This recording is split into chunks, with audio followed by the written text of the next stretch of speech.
Alright everybody, that's the camp for the night. War Bonnet Blackbird DIY tarp. This is the pod hanger I made a little bit ago, and I'll be using that later on.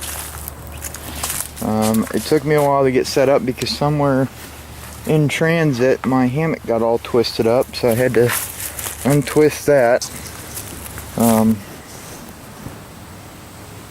It's in the 90s right now, but it's supposed to get down into the 60s tonight with 10 to 15 mile an hour winds coming from the south, which is that direction over at Yaw, which is what they're coming from right now.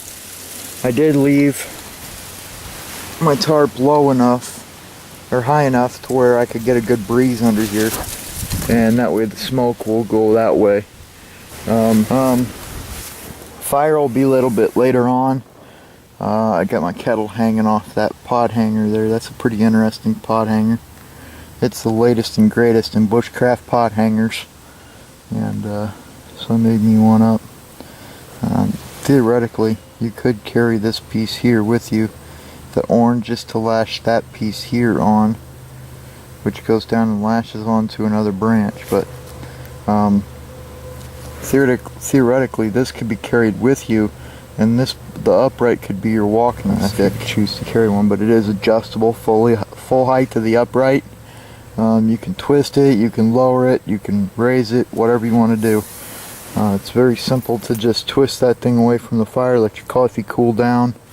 It's a really, I think it's going to be a handy little gizmo there. Okay. I don't know if you can see that very well, but I got my bundle of twigs to start my fire. Probably won't start it till just before dark. But that's just a really cool picture in my mind, with the pod hanger, the pot, the log with the fire getting ready to start, and an axe and a log. That's just cool looking to me. But everything's all set up.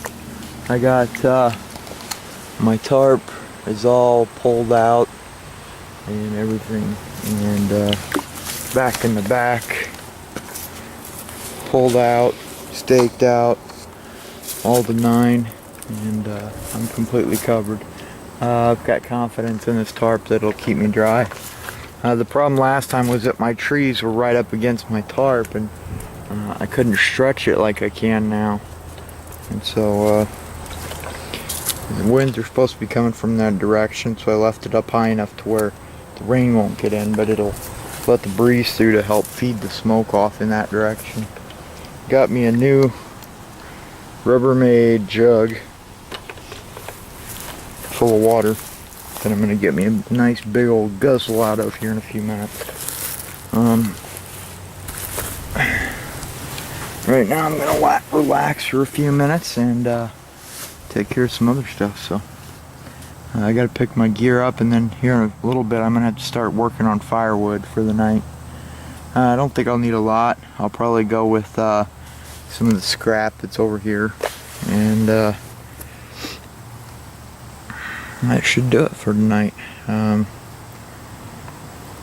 don't need a ton of wood, so I still have a few big pieces left from the last time's fire. Anyway, for you guys that are just getting started, when people say you got to put down a base, that's a good idea, but it's not a necessity. Right now we're in the middle of a drought. There's not a drop of water anywhere in sight. The ground is nothing but dust. I mean, it's dry as a bone. There is no moisture to be had, so it's not really super necessary to make a base. It wouldn't hurt, but it's not gonna help the matter. Now, if it's damp, or if it's, if you feel the ground and the ground feels cold, or if it's snowing or anything like that, then yeah, I would put a base down. But all right, guys, sun's going down, and it's a beautiful day out. It's a little on the warm side, but yes, I did ride a four-wheeler down here. Just easier. Yeah, it's not the true camping experience, but I'm still having a blast down in the woods, even if there is a four-wheeler sitting there.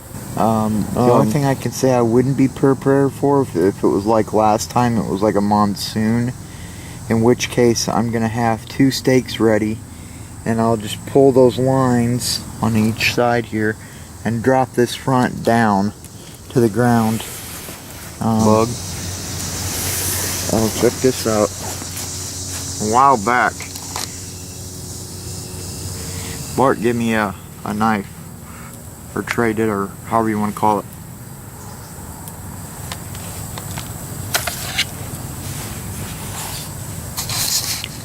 Bum bum bum.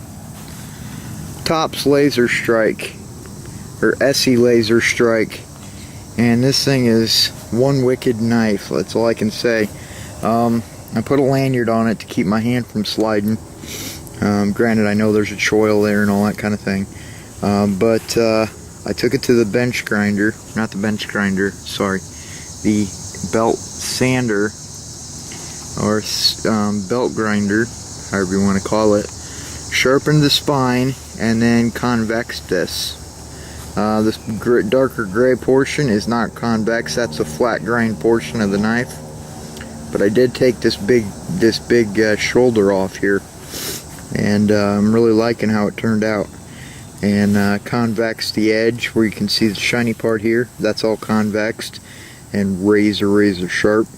Now when I do a project like this on my belt grinder, I hold my fingers on the metal, and when it starts to get the slightest bit warm, it gets wet quick, because I don't want the temper to get messed up. So I'm very careful when I use it on something like that.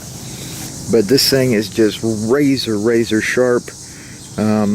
Normally when it comes, there's a shoulder up here, and I took that shoulder off, and it's pretty most of the way convex. I mean, it's convexed up here, and then it's flat here, and then convexed here.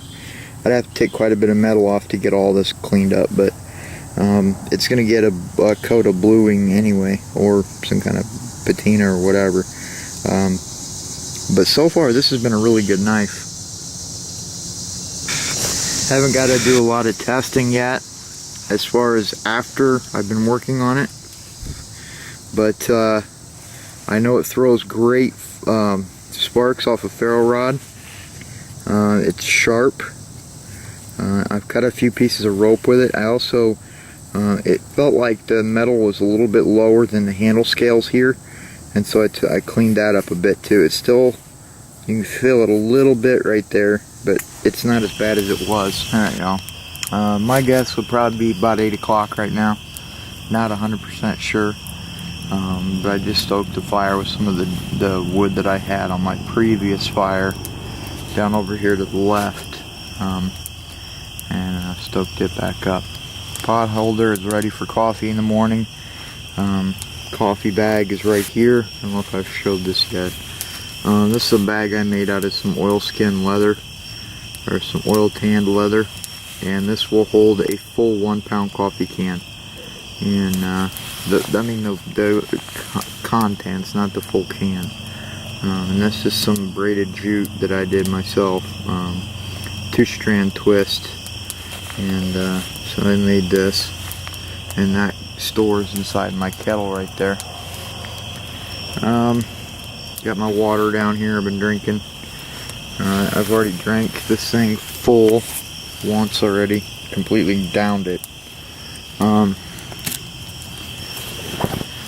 It's a relaxing night. I'm looking forward to a light rain. I really hope we don't get a complete typhoon like we did last time. I really don't want this tarp destroyed. It wouldn't be the end of the world because I made it, and it's not like it's a super thing, but it's a nice tarp. That being said, I'm really stoked about this this fire, or this contraption I made. It's a really interesting way to hang your pot. And the nice thing is, if you wanted to, you could hang several pots along the length of that bar and just make a long fire. Just let the coals get low so it doesn't burn your bar.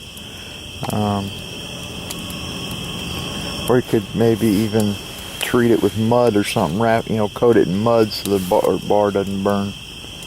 But yeah, so fire's kicking up good. I'll probably make a few notes in my bush journal back here. The way I do this is I write through on this side of the page, and then when I get to the end I'm going to come back and go on this side of the page. I'll probably do the next one different, but this one's over halfway. There's a trail right along the edge of this hill right over here, and you can hear them crashing through in the middle of the night. And I've been camping out here so many years that I know by now what sound is what and all that kind of stuff. When I first started camping here, when I was a kid, it was scary for me. Being down here in the dark woods alone, that kind of thing. Now it's just very relaxing. You know, I'm more comfortable out here than I am at home. You know, I sleep better in my hammock than I do in a bed. It's just that kind of thing. I don't know. It is hot in here. It's probably going to be one of those skivvy type nights. Alright. First thing in the morning. It's a little after 7. 7:20 to be exact. I just woke up. It's kind of clammy out, so I'm thinking we're gonna get rain here before too long. It's 73 degrees, but it feels like it's in the mid-60s right now. It's really nice and cool. It feels good. I'm gonna get up and get me a quick fire going. Enough to get some coffee on the go and all that kind of good jazz. And then I don't know how long I'll stay. I wanted to kind of stay and do a little bit of bushcraft projects and that kind of thing, but it just depends on how long this rain holds out. There you go. Got the fire stoked back up. There was enough coals I could just get it going, but I think in general it's a smart idea to have twice the prep for a fire. You know, I don't take that to the extreme, but pot holder's working out great. Alright guys, I still gotta put the fire out, but tarp and everything's all packed up.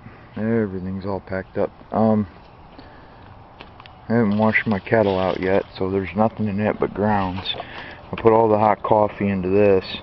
There's no water left in it, so I should keep it hot until I get up to the house. And then my pack all packed up. You can see what I did basically is here is just take 2 pieces of paracord, one on the top, one on the bottom. Put it down through one side of the molly. Same thing on this side, so it creates a loop. And then basically I pull it real tight and cinch it up like that on both bottom and top, and that holds it nice and firm. This will be a lot better once I make a waterproof bag for this. Out of the same material I made my tarp out of. And then over here you can see how I did my axe. You can see where the stitch was removed in order to make it wide enough for my axe to fit down through there. Good little bag. I love this bag. And the only thing spare was my tripod, my saw, and the 2 magazines I had, and of course this, because I didn't have any water left to wash it with. So I'm gonna probably shake out as many grounds as I can get out of it, and then just rinse it out when I get to the house. But that concludes this trip. Looking forward to the next one. We are planning a trip with Captain Bart, the professor, and I. Also a guy from the forums that goes by Mills, and another guy, possibly. I haven't got a hold of him yet. I tried to, but he's probably hasn't seen it yet. But anyway, guys, that's it for now. Thanks for watching.